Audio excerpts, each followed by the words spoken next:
अस्सलाम वालेकुम। आज हम डिस्कस करेंगे फूड साइंस एंड टेक्नोलॉजी से relevant important MCQs.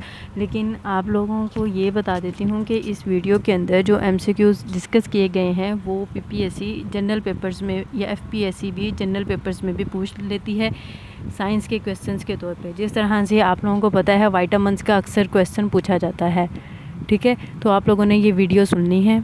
Video start करते हैं। सबसे पहला क्वेश्चन है which vitamin is important for skin health. तो इसका करेक्ट आंसर है ए। अच्छा, विटामिन ए जो है ये मैंने साथ एक पिक्चर लगाई हुई है, ये कैरेट के अंदर पाया जाता है। इसके अलावा ये मिल्क प्रोडक्ट्स के अंदर पाया जाता है, ठीक है। जो विटामिन ए है ये हमारी विजन के लिए और स्किन हेल्थ के लिए इम्पॉर्टेंट होता है। उसके बाद है which vitamin is important for the formation of red blood cells. इसका करेक्ट आंसर है विटामिन B12। अच्छा, आप लोगों ने याद रखना है हमारा ब्लड जो है ये डिफरेंट सेल्स पर मुश्तमिल होता है, ठीक है। उन सेल्स में से रेड ब्लड सेल्स हैं, वाइट ब्लड सेल्स हैं। तो जो रेड ब्लड सेल्स हैं वो ऑक्सीजन को बॉडी में एक जगह से दूसरी जगह ट्रांसफ़र करते हैं, ठीक है। अगर विटामिन B12 नहीं होगा तो क्या रेड ब्लड सेल्स बनेंगे? नहीं बनेंगे, ठीक है। रेड ब्लड सेल्स नहीं बनेंगे तो हमारे जो बॉडी के डिफरेंट पार्ट्स हैं उनको ऑक्सीजन नहीं मिलेगी, तो उसकी वजह से हमारी बॉडी के अंदर एक प्रॉब्लम हो जाता है जिसको हम कह देते हैं एनीमिया, ठीक है। आप लोगों ने ये याद रखना है। और जो वाइट ब्लड सेल्स होते हैं वो हमारी इम्यून सिस्टम को स्ट्रॉन्ग करते हैं, ठीक है। हमारी इम्यूनिटी में या फिर हमें डिफरेंट डिजीज़ से फ़ाइट करने में हमारी मदद कर रहे होते हैं वाइट ब्लड सेल्स।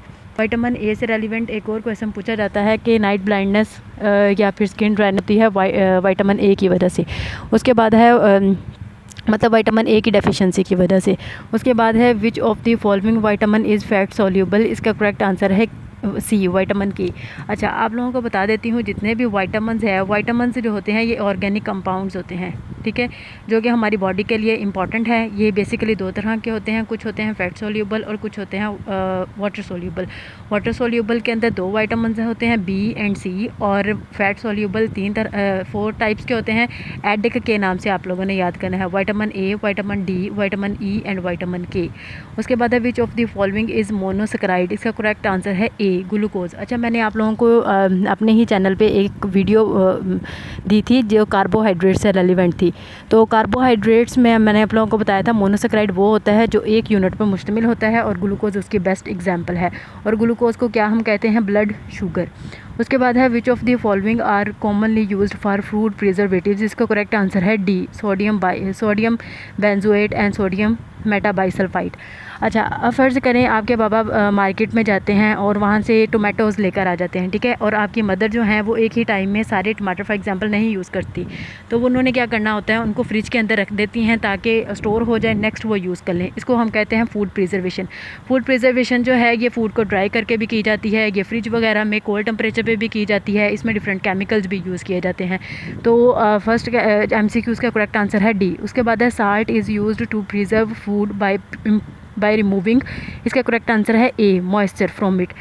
अच्छा, होता ये है कि बाज़-औक़ात हम फूड को क्या करते हैं, नमक लगा देते हैं, तो वहाँ पर मॉइस्चर जो होता है वो निकल जाता है फूड से, तो फूड हमारा स्टोर हो जाता है। फॉर एग्जांपल गाजर आप ले लें तो उसके छोटे छोटे पीसीस कर लें, ठीक है। उन पीसीस को हम एक जार में डालते हैं, साथ हम ब्राइन सोल्यूशन डाल देते हैं। ब्राइन सोल्यूशन वो होता है जिसके अंदर साल्ट ऐड किया गया होता है।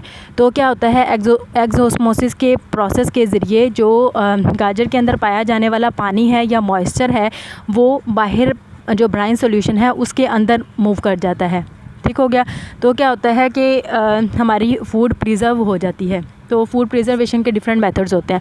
उसके बाद है the main function of white blood cells in the body is to. इसका करेक्ट आंसर है D, protect body against the disease. ये आपको पिक्चर भी नज़र आ रही होगी। ये जो बाहर जिसने किया हुआ है ये एक पैथोजन है। पैथोजन हमारी बॉडी के ऊपर जब अटैक करता है तो ये एक सर्कल सा है जिसने एक गन पकड़ी हुई है ना, एक भालू सा बना हुआ है। तो ये इसकी बॉडी के अंदर वाइट कलर का, उसको हम कहते हैं वाइट ब्लड सेल्स। वो क्या करता है, बाहर से आने वाले पैथोजेंस को डिस्ट्रॉय कर देता है। उसके बाद है which of the following is a unit of energy commonly used in nutrition. इसका करेक्ट आंसर है ए, कैलोरी। अच्छा, आप लोगों ने वो ड्रामा देखा होगा हम तुम, तो उसके अंदर क्या होता है कि एक लड़की थी माहा को उसकी सिस्टर कहती है कि केक खा लो या फिर पिज़्ज़ा खा लो, तो माँ क्या कहती है कि मैं फ़ूड ये नहीं खाऊंगी या मैं पिज़्ज़ा या केक नहीं खाऊंगी क्योंकि इसके अंदर कैलोरीज़ ज़्यादा होती हैं। ठीक है, तो आप लोगों ने याद कर लेना है यूनिट ऑफ एनर्जी क्या है न्यूट्रिशन में जो यूज़ की जाती है, उसका करेक्ट आंसर है कैलोरी। ठीक हो गया।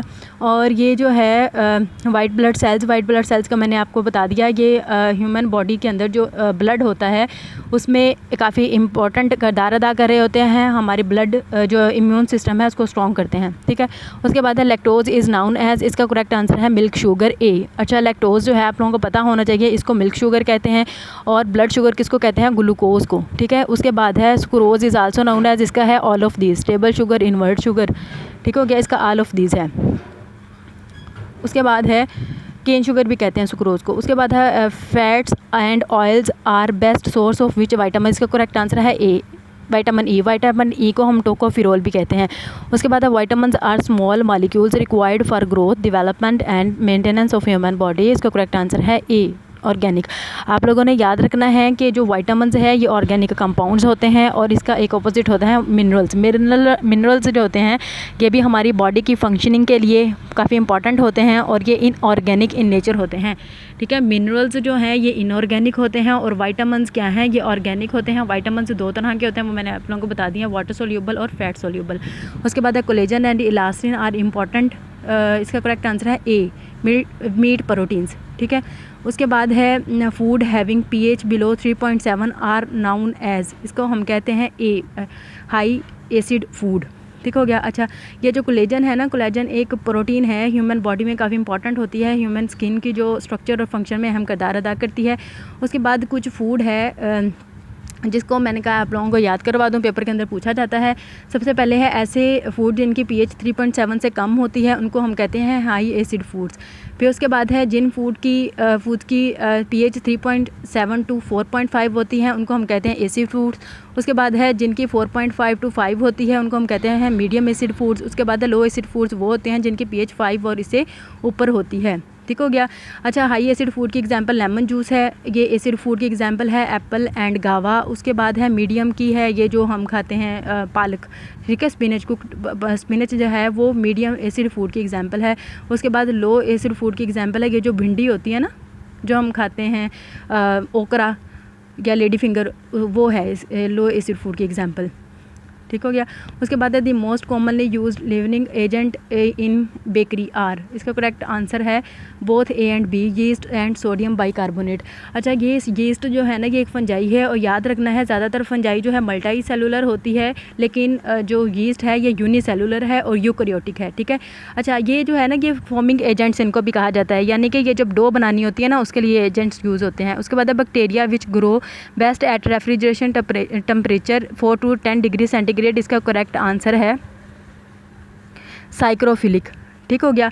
वो बैक्टीरिया जो 4 to 10 डिग्री सेंटीग्रेड टेम्परेचर पर ग्रो करना पसंद करते हैं उनको हम कह देते हैं साइक्रोफिलिक। ये आप लोगों ने याद करना है, इंपॉर्टेंट क्वेश्चन है।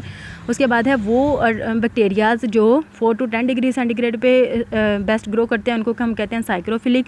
जो 20 to 30 डिग्री सेंटीग्रेड पे करते हैं उनको कहते हैं मेसोफिलिक। और जो 45 to 55 डिग्री सेंटीग्रेड पे ग्रो करना पसंद करते हैं उनको हम कह देते हैं थर्मोफिलिक। तो आज के लिए इतना ही था। अगर वीडियो आप लोगों को पसंद आई है तो इसको आप लोग आगे भी भेज सकते हैं। इसके नोट्स खुद बनाएंगे तो अच्छे तरीके से आप लोगों को ये चीज़ें याद रहेंगी। Thank you so much. अल्लाह हाफिज़।